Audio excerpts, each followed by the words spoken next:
Alright, when we talk about Fourier series, it means we are working with periodic functions. But what about non-periodic functions? What about them?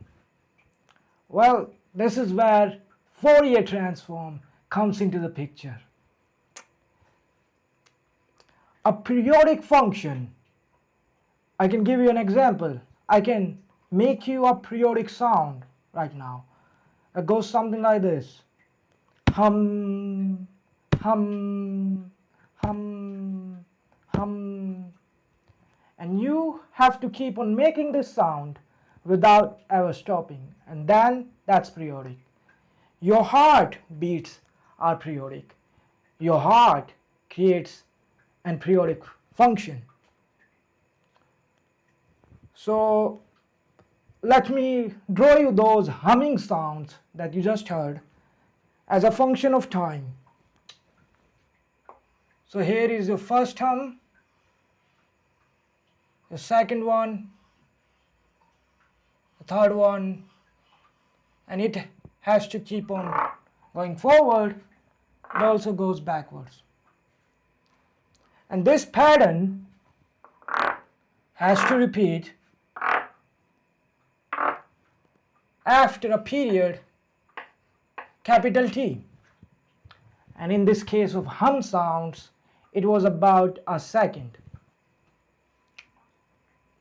Now, Fourier series tells me that I can write this function as the sum of cosines and sines, where frequency spectrum is discrete. For a non-periodic function that never repeats the pattern, and I can make you such function here, a sound pulse with my glass and a spoon. That's it.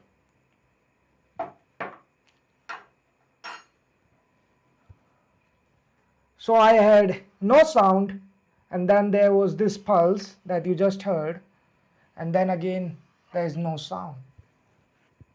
This is a periodic function, non-periodic function,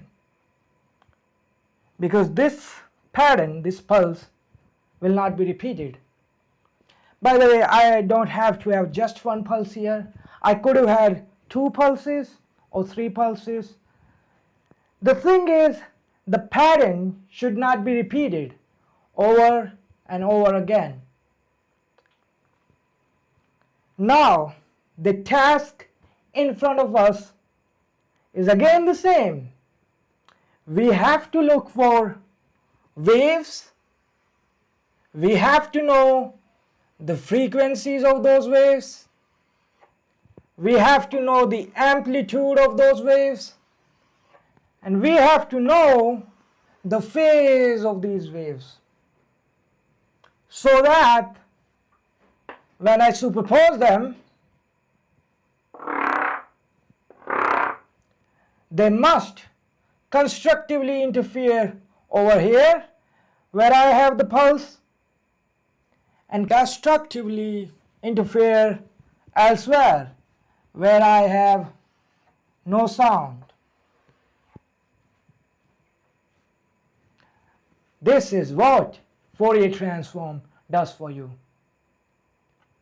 It takes a signal, that's a signal, a non-periodic signal, any arbitrary signal is fine, a function. It takes that signal and it decomposes that signal into its constituent frequencies.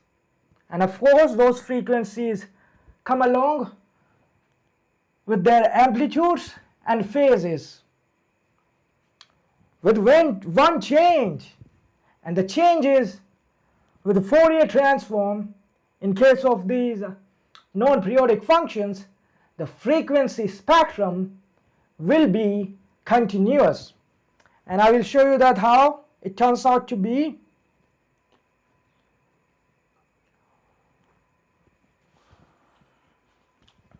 Fourier transform originates from Fourier series. So we have to go back to Fourier series and those equations, and we have to do some experiments with those equations to get us the transform, Fourier transform.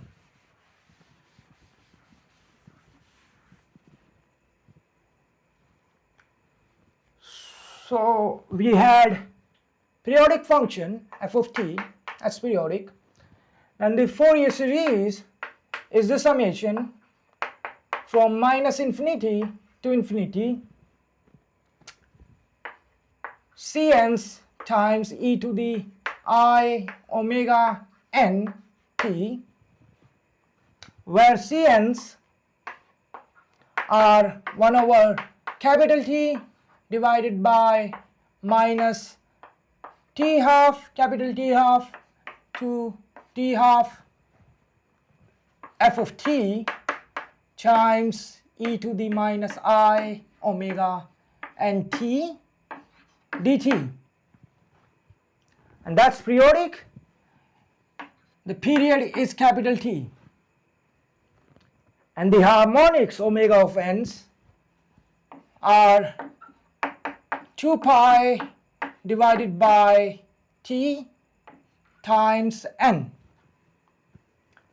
And Cn tells you the amplitudes and the phases of those harmonics. Now, this is the periodic function. We have to somehow manage to make it and convert it into a non-periodic function so that we can get our Fourier transform. And for that, we need an idea. And the idea is, consider a non-periodic function. That's a non-periodic function. And imagine it being a periodic function.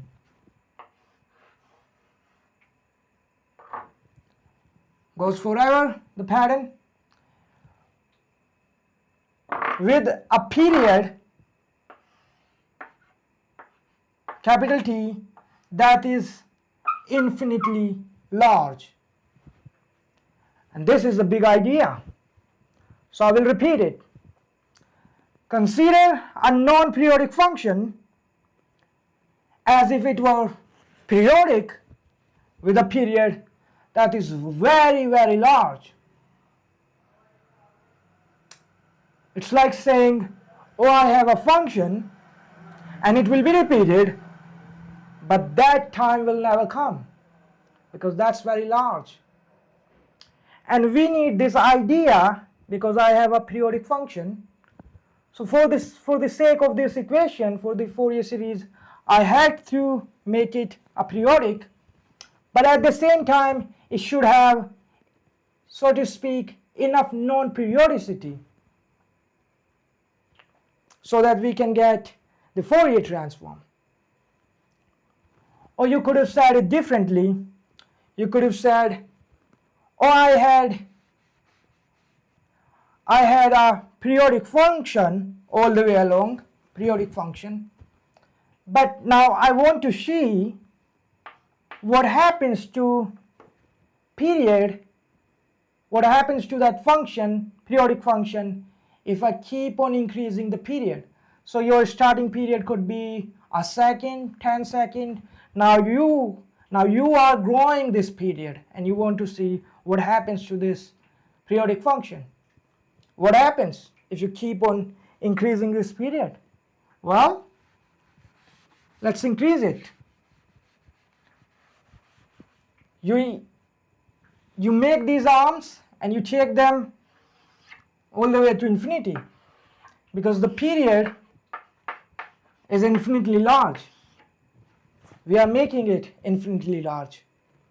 And so where are all these rectangles? Well, they are all the way at infinity somewhere. Now tell me, is it a non-periodic function or not? But at the same time it has periodicity. so that we can work with Fourier series, because Fourier series works for periodic functions. Now there comes the question, and the question is, what happens if I keep on increasing the period to the harmonics? What happens to the discrete spectrum of the frequencies? Is there any effect if I keep on increasing the period? And the answer is yes. Omega n, that's the nth harmonic of the frequency. And I want to know the spacing between two consecutive harmonics, because if this is a discrete spectrum, it means there must be some space between two consecutive frequencies.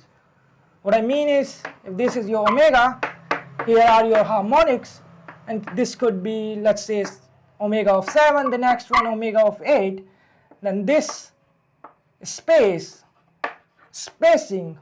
delta omega, that's what I want to know. That's the nth harmonic, and I want to know delta omega. And what you can do is you can subtract this one from that one, you get this spacing. That's how you get the spacing. So I take that equation, I write omega of n plus 1, all you have to change is n to n plus 1, minus omega of n. It could be omega of 7, it could be omega of 6. This becomes, from that, 2 pi over capital T, all I have to change n to n plus 1, minus 2 pi capital T times n. You lose your n, and your delta omega, the spacing between two consecutive frequencies, harmonics, is 2 pi divided by capital T. Now as I keep on increasing the T, I let capital T to approach infinity, put infinity here, delta omega vanishes. This spacing disappears, and as you keep on increasing the period. It means the discrete spectrum becomes a continuous spectrum in case of non-periodic function, in case of Fourier transform.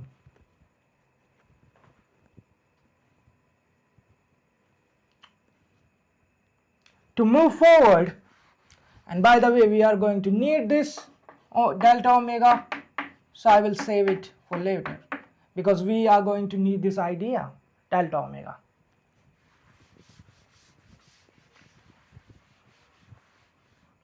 I don't need this.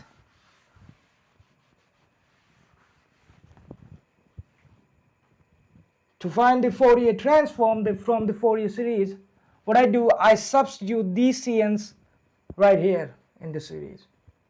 And before I do that, I change these T's that you see to a new symbol. I will get back to that point why we do that. I will call them these T's tau. Later we can change it back to T.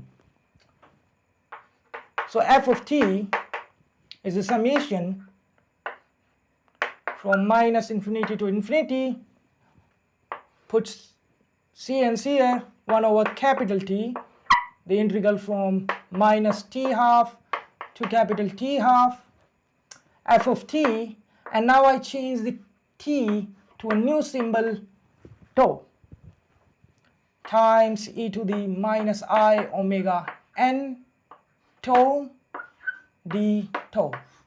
I'm done with CNs. All I'm left with this term, that is e to the I omega n t. And why have I changed these t's to a new symbol delta? And there's a reason.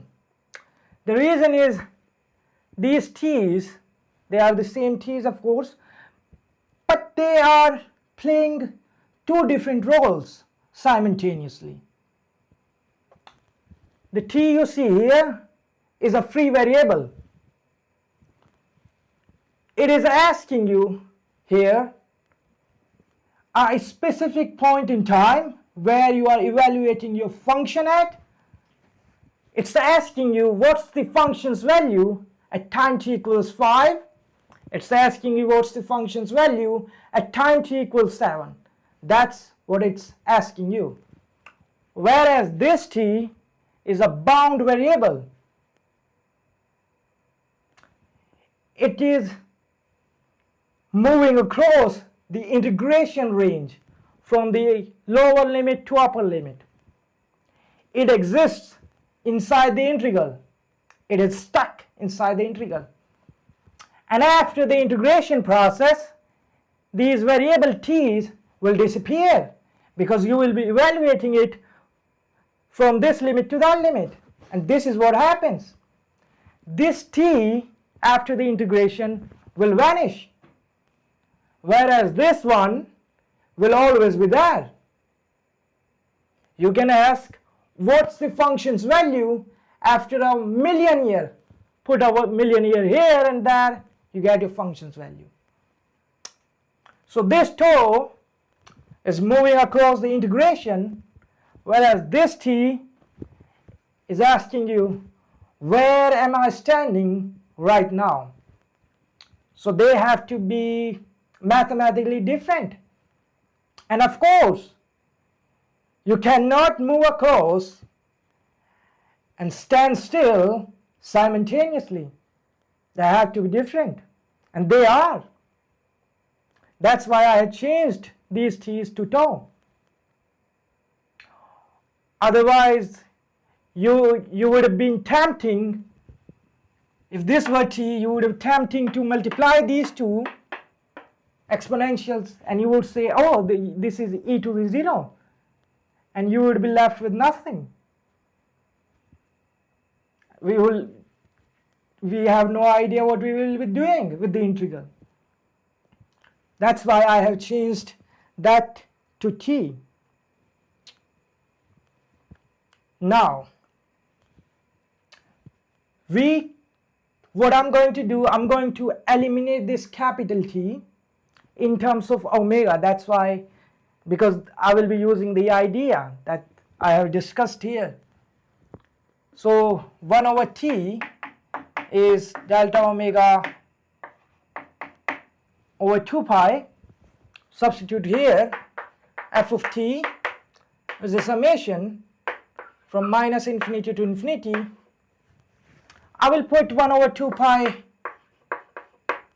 here first, and I will take the delta omega that I must be having here outside. You will see that in a minute. The integral from minus t half to t half f of tau times e to the minus I omega n tau d tau e to the I omega n t delta omega. Now we are in position to use that great idea. I'm going to increase the period to all the way to infinity. This is a periodic function. I'm going to make it non-periodic. I'm going to let capital T delta T, capital T go to infinity. It means delta omega goes to 0. In the limit, when delta omega goes to 0, in that limit, this sum becomes a Riemann sum. And who remembers the equation of Riemann sum? I'm going to write it. If you have the sum over some function g of x n delta x, and if you take the limit that delta x goes to 0, this becomes a Riemann sum, and it tells you that it is really becomes a integral over the function f of x dx. And same thing is happening over here. This is a Riemann sum in the limit of delta omega going to 0. So delta omega becomes d omega, and discrete frequencies harmonics omega of n becomes continuous frequency. You don't have to hang on to that n anymore, because now you have continuous frequencies. You can choose any frequency as you please. There is no restriction on frequencies now. We are there.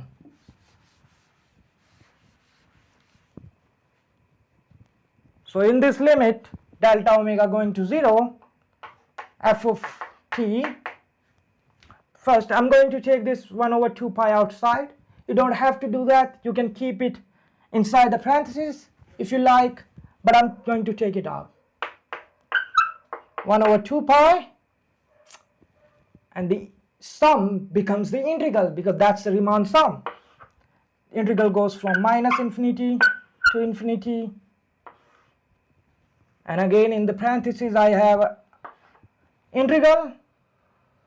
Now t is going to infinity, so this becomes minus infinity to infinity f of tau times e to the minus I omega. Discrete frequencies become continuous frequencies, tau d tau e to the I omega t d omega. And what you are looking at is the Fourier transform. What you see in the parentheses is doing the job of Cns. It finds you the amplitudes and the phase as a function of omega, because after the integral, when you are done with the integral and after evaluating it over these limits, these taus or t's will disappear. This omega will survive, and so this becomes a function of omega, what you see in the parentheses, and I will call it c of omega. I'm keeping the c as it is, but now it is a function of omega. Now I'm going to write the Fourier transform in its all glory, as you see in the books.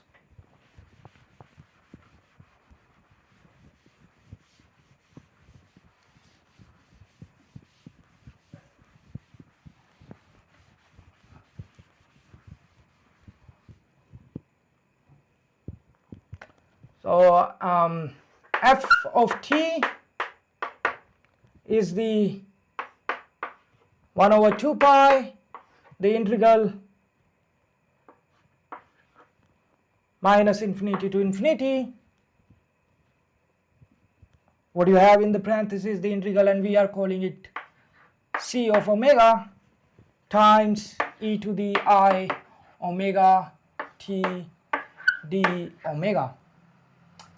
And c of omega is the integral from minus infinity to infinity f of tau. Now you can change this tau back to t, because we will be evaluating this integral separately. F of t e to the minus I omega t dt. And this is the Fourier transform pair. These are famous equations in physics, in maths. It tells you, this one, if you have a function f of t, it can decompose that function into its constituent frequencies.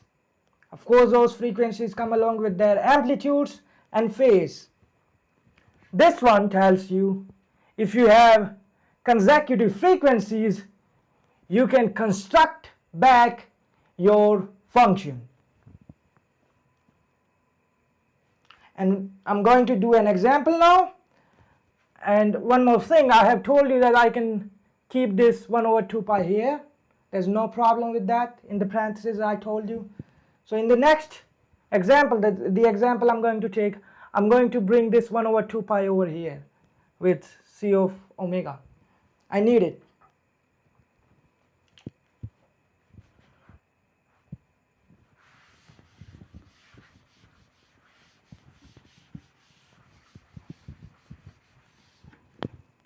And the example that I have is an easy one. It's a rectangular pulse. It is a function f of t.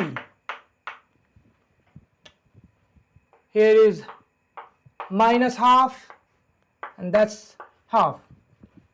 The function is 1 between this range, minus half to half, and then it is 0 elsewhere.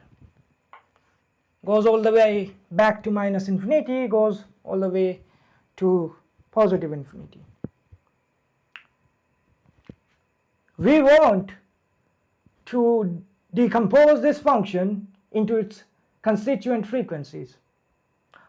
Or we could say, I want the waves that I am going to superpose to reconstruct this function. So we are actually looking for the waves. So we have to solve the integral C of omega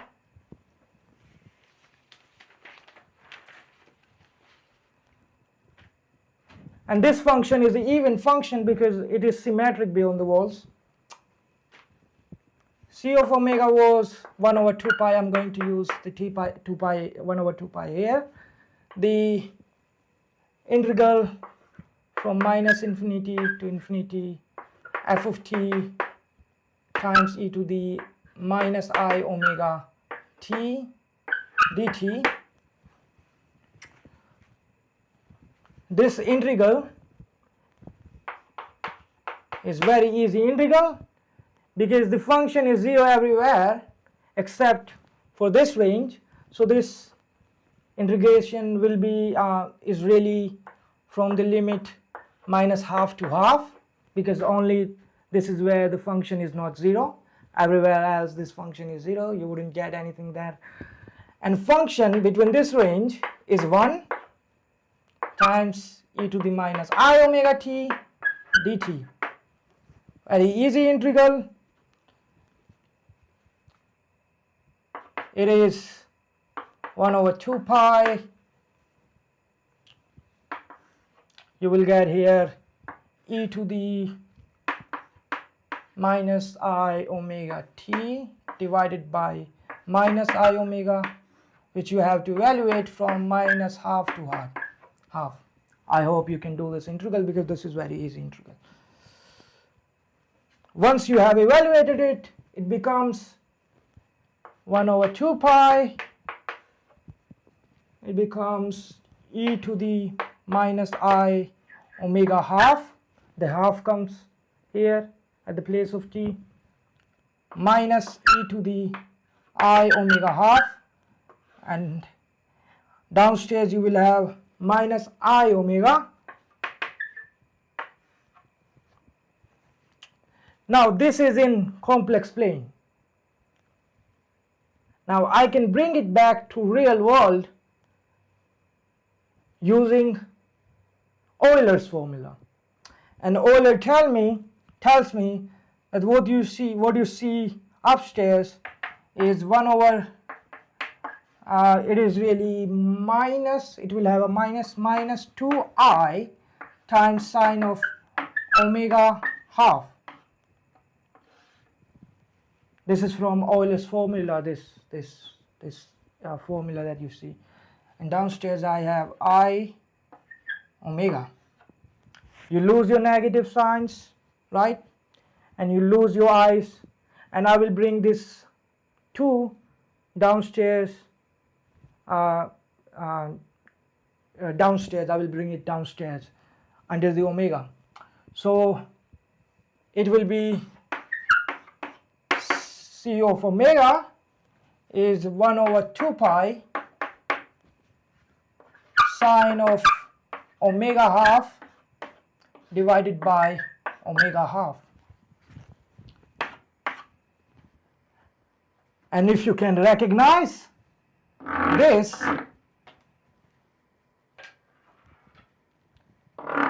is the sinc function. And if you know the graph of that, I can draw you the graph C of omega as a function of omega.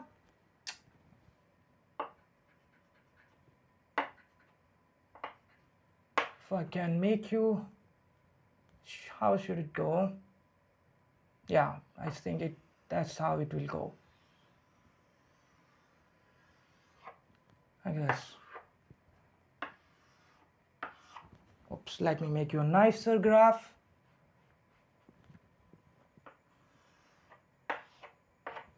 Something like this. Yeah. It's a sinc function. This value right here will be 1 over 2 pi. This 1 over 2 pi because right here at omega 0 this will be 1, and you will get your first 0 at 2 pi right here, and the next one will be at 4 pi. This is it. We have decomposed this function into its constituent frequencies. At this omega you have your amplitude. This is the amplitude, this gap, and it also tells you the phase, and the phase here is 0 degrees. 0 degrees, it's 0 degrees because the amplitude is positive, but if you see your omega at this omega, your amplitude has a negative value, and negative means the phase is 180 degrees. That's the meaning of negative sign.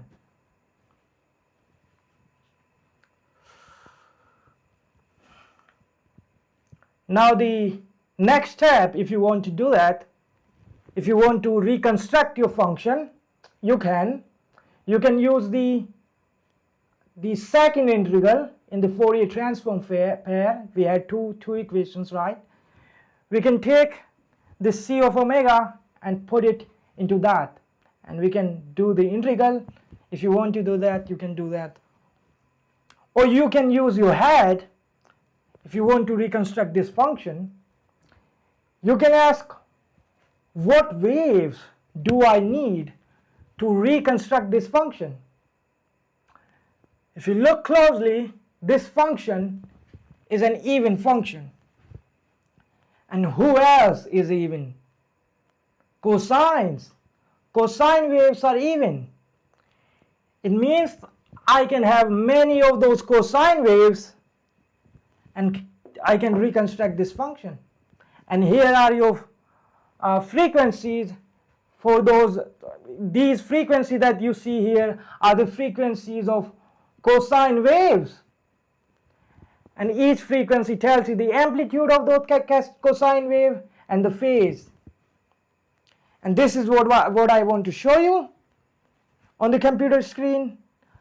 I have downloaded an animation. I don't know who is the creator of that, but I will show you his work or her work on the computer screen.